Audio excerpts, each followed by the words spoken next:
Hello everyone, welcome to the Zorawar classes. आप सभी का बहुत बहुत स्वागत है जोरावर क्लासेस पर। तो गाइस, सबसे पहले तो आपको यही कहूंगी कि आप फटाफट से जोरावर क्लासेस ऐप को डाउनलोड कीजिए और वहां से आपको पूरा कंटेंट कोर्स मिल जाएगा।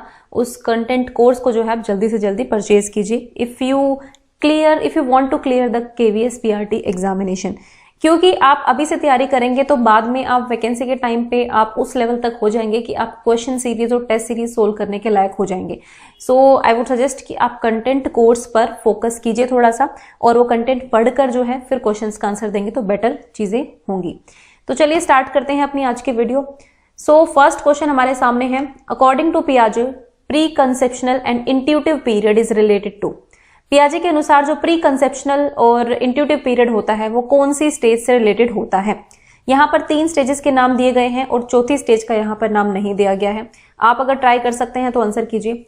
यहाँ पर है मतलब knowledge is based on intuitions, है ना, अंतर्दृष्टि वाली बात कह सकते हैं आप, वैसे इंट्यूटिव थिंकिंग की बात हो रही है यहाँ पर, और प्री कंसेप्शनल चीजों पर, मतलब कंसेप्शनल चीजों से पहले वाला चीज, जब बच्चा कंसेप्ट्स को ग्रहण कर लेता है अच्छे से, उससे पहले वाला फेज की बात हो रही है यहाँ पर, अगर सिंपल भाषा में कहूं तो देखिए यहाँ पर आंसर सेंसरी मोटर नहीं होगा, कंक्रीट ऑपरेशनल भी नहीं होगा, फॉर्मल ऑपरेशनल भी नहीं होगा। यहाँ पर आंसर होगा प्री ऑपरेशनल। ये ऑप्शन आएगा ऑप्शन नंबर डी, क्योंकि प्री ऑपरेशनल स्टेज का पर नाम नहीं लिखा गया है, इसलिए हम कह सकते हैं आंसर यहाँ पर नन ऑफ द अबव होगा।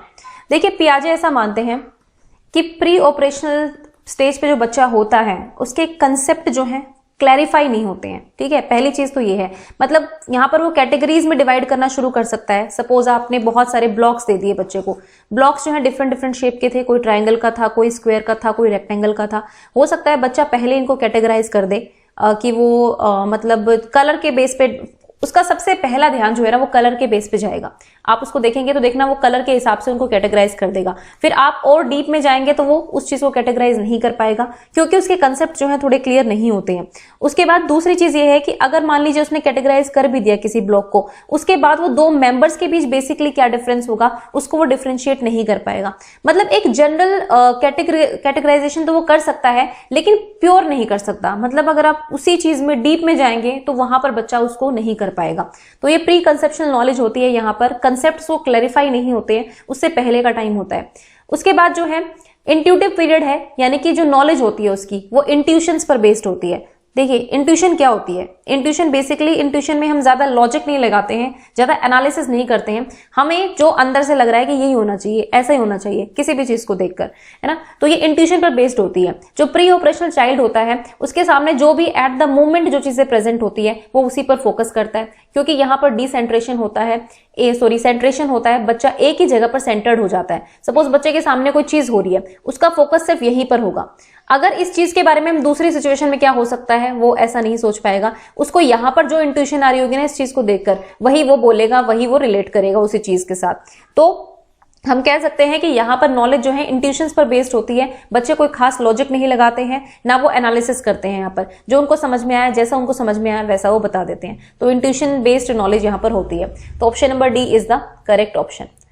नेक्स्ट क्वेश्चन देखते हैं, observant learning is very common in. तो जो प्रेक्षणात्मक, सॉरी थोड़ी स्पेलिंग गलत है, प्रेक्षणात्मक पूरा एक हटा आएगा, यहाँ पर आप ये कह सकते हैं ये हटा देना। प्रेक्षणात्मक अधिगम बहुत आम है, किसमें आम है? ऑब्जर्वेंट लर्निंग, ठीक है, यानी कि जो आप देखकर ऑब्जर्व करके जो सीखते हैं, लर्निंग बाय ऑब्जर्विंग जो है वो कहां पर ज्यादा कॉमन होता है? प्लांट्स में, मंकी चिल्ड्रन, ह्यूमन चिल्ड्रन या बर्ड्स में? देखो क्वेश्चन थोड़ा सा अजीब है, लेकिन मुझे लगा इस तरह के क्वेश्चन पे लेने चाहिए, अगर थोड़ी बहुत अगर आपकी चीजों में गड़बड़ हो भी तो आप उनको पहचान पाए। तो देखिए यहाँ पर ऑप्शन जो है, option number C is the correct option, कि ह्यूमन चिल्ड्रन जो है बहुत सारी चीजों में बहुत आम है उनके अंदर लर्निंग बाय ऑब्जर्वेशन में। एक छोटा बच्चे को आप ऑब्जर्व कर लीजिए, उसको मतलब सपोज आप अगर मैरिड है तो आप ही का बच्चा होगा, उसको आप कीनली ऑब्जर्व करेंगे तो आप देखेंगे आपकी हर एक चीज को वो ऑब्जर्व कर करके सीखता है। इवन घर के जितने भी मेंबर्स होते हैं उन सबको वो ऑब्जर्व करता है और उसके बाद ही वो लर्निंग करता है। तो option number C is the correct option. Next देखते हैं, dash is the key term for understanding operant conditioning. कौन सी की टर्म है ऑपरेंट कंडीशनिंग को समझने के लिए? ये है ऑपरेंट कंडीशनिंग, जिसको हम क्रिया प्रसूत अनुबंधन भी कहते हैं, उसको समझने के लिए कौन सा शब्द इनमें से महत्वपूर्ण है? देखिए ऑपरेंट कंडीशनिंग जो है वो स्किनर के द्वारा दी गई थी, हम सबको पता है। इसको हम इंस्ट्रूमेंटल कंडीशनिंग भी बोलते हैं। तो इसमें किस चीज के बारे में ज्यादा बात की गई है? यहाँ पे स्किनर ने जो है रीइंफोर्समेंट की बात की है, यानी कि सुदृढ़ीकरण की, या फिर इसको पुनर्बलन भी कह सकते हैं आप। तो पुनर्बलन का मतलब यहाँ पर उन्होंने नेगेटिव और पॉजिटिव दोनों तरह के रीइंफोर्समेंट की बात की है। And negative reinforcement is different from punishment. तो आप ये ना समझे कि रीइंफोर्समेंट का उल्टा फिर आप पनिशमेंट को ही लेकर चलेंगे, ऐसा नहीं है। इसमें नेगेटिव और पॉजिटिव दो तरह के रीइंफोर्समेंट होते हैं, लेकिन रीइंफोर्समेंट, नेगेटिव रीइंफोर्समेंट को पनिशमेंट आपको नहीं समझना है। पनिशमेंट तो किसी तरह का पनिशमेंट ही हो गया ना, जिसमें आपको मतलब वर्बल अब्यूज हो सकता है, फिजिकल अब्यूज हो सकता है, किसी तरह की भी पनिशमेंट हो सकती है। इवन अगर आप किसी बच्चे को लगातार स्टेयर कर रहे हैं 1-2 मिनट के लिए, उसको घूर रहे हैं, तो वो भी एक तरह की पनिशमेंट समझी जाती है। और पॉस्को कानून में उसके खिलाफ भी मतलब वो भी अपराध के उसमें आता है कैटेगरी में, ठीक है। तो ये सारी चीजें हैं। पॉजिटिव नेगेटिव रिइंफोर्समेंट के बारे में मैं आपको बहुत बार बता चुकी हूं, तो I think I should not explain this more. Next question पर चलते हैं। Dash to learn is related to motivational aspects of learning. तो डैश सीखना अधिगम के प्रेरक पहलुओं से संबंधित है, कौन सा, ठीक है। तो intent to learn is related to motivational aspect of learning, dignity to learn, insight to learn, और psychic power is to learn is related to motivational aspect of learning. तो कौन सा मोटिवेशनल एस्पेक्ट ऑफ लर्निंग से रिलेटेड है, ये आपको बताना है। सो देखिए यहाँ पर आशय, गरिमा, अंतर्दृष्टि और मानसिक शक्ति में से आप यहाँ पर ऑप्शन सी को राइट मान सकते हैं इस क्वेश्चन में, क्योंकि इनसाइट लर्निंग जो कॉलर की लर्निंग आप होप कि आप लोगों ने पढ़ी होगी या पढ़ ली होगी अब तक। तो इनसाइट लर्निंग ये कहती है कि कोई भी जब आप किसी भी काम को करते हो, आप उसको एक पूरे के रूप में देखते हो, ठीक है। दूसरी चीज, आप ट्रायल एंड एरर करके नहीं करते हो। ये बिहेवियरिस्ट को डिनाई करते हैं, जो कि ये मानते हैं कि ह्यूमन जो है भाई सीधे आप जो भी उनको करवाओगे वो कर लेंगे, वो वाली बात नहीं है इनके अंदर। तो इसमें भी एक हिडन मोटिवेशनल फैक्टर होता है इनसाइट लर्निंग में, क्योंकि इंट्यूशंस पर बेस्ड होता है, इंट्यूशन पर होता है और सडन सॉल्यूशन की बात करता है, यानी कि अचानक से आप सिचुएशन को देखकर आपके अंदर हो जाता है। तो जब आप किसी चीज को अचानक से सोल्व कर, मतलब यही बात है ना, जो इन्होंने एक्सपेरिमेंट किया था, कोलर जो सुल्तान चिंपैंजी था या बंदर था जो भी था, उस पर जो एक्सपेरिमेंट किया था, उसको केले चाहिए थे, इसीलिए केले लेने के लिए उसके अंदर से मोटिवेशन था, उसी फैक्टर की वजह से वो बहुत सारी चीजें करता है और सडन उसको एकदम से इंट्यूशन आती है कि मैं ऐसे केले ले सकता हूं। तो वही एक मोटिवेशनल एस्पेक्ट तो उसमें होता ही होता है। तो option number C is the correct option. यहाँ पर दूसरी सारी टर्म्स जो है इसके साथ जा भी नहीं है क्वेश्चन के साथ।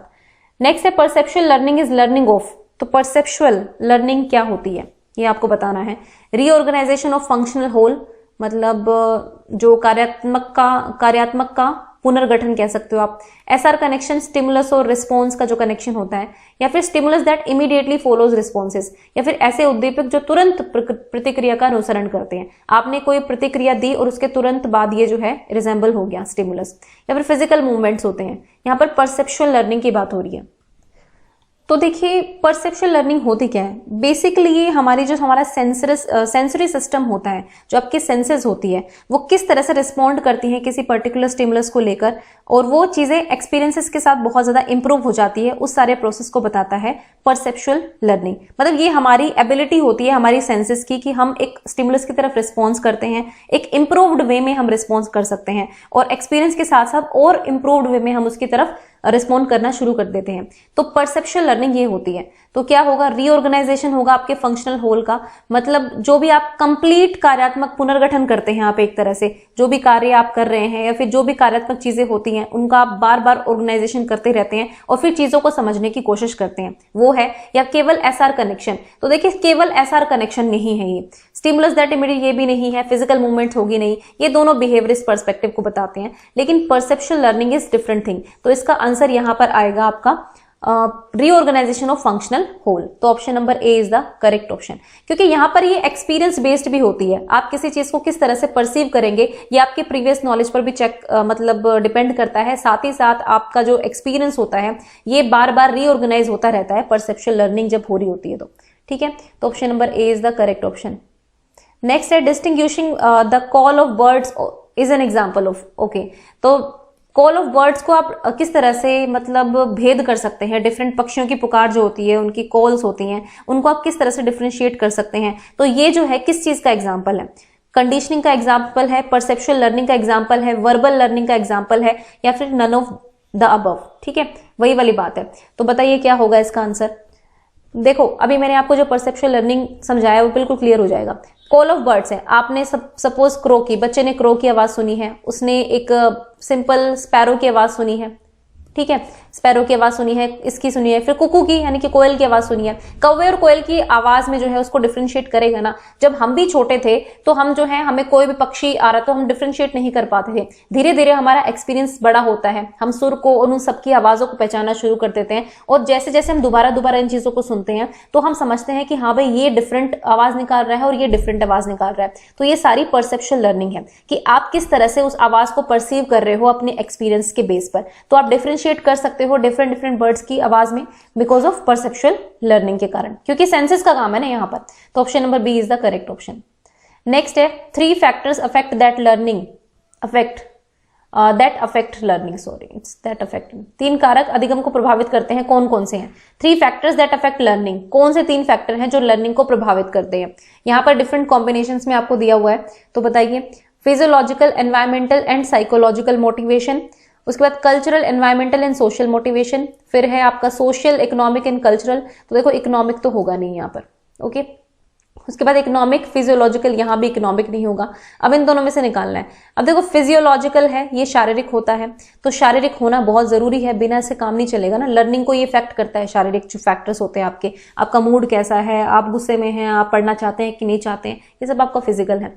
साइकोलॉजिकल भी है, साइकोलॉजिकल होना जरूरी होगा। फिजियोलॉजिकल का मतलब होता है शरीर की, उससे आपकी मसल से आप किस तरह से उस काम को कर रहे हैं, आपके हाथ पैर अच्छी तरह से चला पा रहे हैं, यूज कर पा रहे हैं उस चीज को कि नहीं। साइकोलॉजिकल में आपके इमोशंस वगैरह ये सारी चीज आ जाएंगी। उसके बाद है एनवायरमेंटल, यानी कि आपका पर्यावरण कैसा है, और जो आपके कल्चरल फैक्टर होता है वो आपका एनवायरमेंटल में ही आ जाएगा। तो यहाँ पर option number A is the correct option, क्योंकि आप यहाँ पर सेकंड ऑप्शन में देखेंगे तो यहाँ पर कल्चर, एनवायरमेंट और सोशल जो है ये तीनों सेम से टर्म्स है, इनको नहीं। यहाँ पर साइकोलॉजिकल भी होता है ना खुद का, तो वो भी होना जरूरी है। तो option number A is the correct option. Next बात करेंगे मोटिवेशन एक्सप्लेन्स। तो मोटिवेशन किस चीज को एक्सप्लेन करता है ये बताना है। सोशल बिहेवियर को, चाइल्ड बिहेवियर को, वाई ऑफ बिहेवियर को और एग्रेसिव बिहेवियर को। तो देखो अभिप्रेरणा होती क्या है, हमें पता है ना, हम कोई भी चीज करते हैं कुछ ना कुछ मोटिवेशन तो होता ही है ना। कई बार हम, चलिए सोशल सर्विस कर दिया आपने, आपको कोई मोटिवेशन नहीं मान रहे आप, लेकिन उसमें भी एक मोटिवेशन होता है, एक फैक्टर होता है किसी के लिए कुछ करने का। तो मोटिवेशन हमेशा हमारे काम में कोई ना कोई मोटिवेशन इन्वॉल्व होता ही है। तो क्यों होता है, हम क्यों कोई काम कर रहे हैं, इसके पीछे कोई कारण होता है। So option number C is the correct option. आप क्यों किसी पर्टिकुलर बिहेवियर को कर रहे हो, क्या आपको रिवॉर्ड पाना है, क्या आपको दूसरी की नजरों में प्रशंसा हासिल करनी है, या कुछ भी करना है, तो वो सब वाई ऑफ बिहेवियर है। इसकी वजह से ही आप, ये मोटिवेशन एक्सप्लेन करता है कि आप किसी भी काम को क्यों कर रहे हो। तो option number C is the correct option. Next देखते हैं, learning of is modification of dash thought and experience. तो लर्निंग किसका मॉडिफिकेशन है, ठीक है, बताना है, ये आसान क्वेश्चन है। Emotion, behaviour, motivation and physiological drives. तो बताइए, ये तो आप बता ही सकते हैं। So learning is modification of behaviour, आपके बिहेवियर मॉडिफिकेशन होता है और ये रिलेटिवली परमानेंट होता है ना। मतलब ये मान के चलो 90 to 95% जो है, ये 90 to 100% ये परमानेंट ही होगा। बिहेवियर जो चेंज होगा, मॉडिफिकेशन होगा, तो ये आपकी लर्निंग कहलाती है। Modification of behaviour is learning. Thought और एक्सपीरियंस भी आप कह सकते हैं। लास्ट क्वेश्चन पर चलते हैं। RT act is based on which article of constitution of India. तो आरटी एक्ट जो एक्ट है, इन पर्टिकुलर आर्टिकल्स में से कौन से आर्टिकल पर बेस्ड है ये बताना है। वैसे तो एक और आर्टिकल होता है 21A, वो भी इसी से रिलेटेड है, लेकिन आपको फिलहाल इन आर्टिकल्स में से बताना है। तो 43, 45, 75 या 35, तो ये है आपका आर्टिकल नंबर 45। तो article 45 is related to Right to Education Act. So guys, this was the video for today. I hope you like the question, and do download the Zoravar Classes app and purchase the content course. It will surely beneficial for you. Okay, and thank you for watching the Zoravar Classes.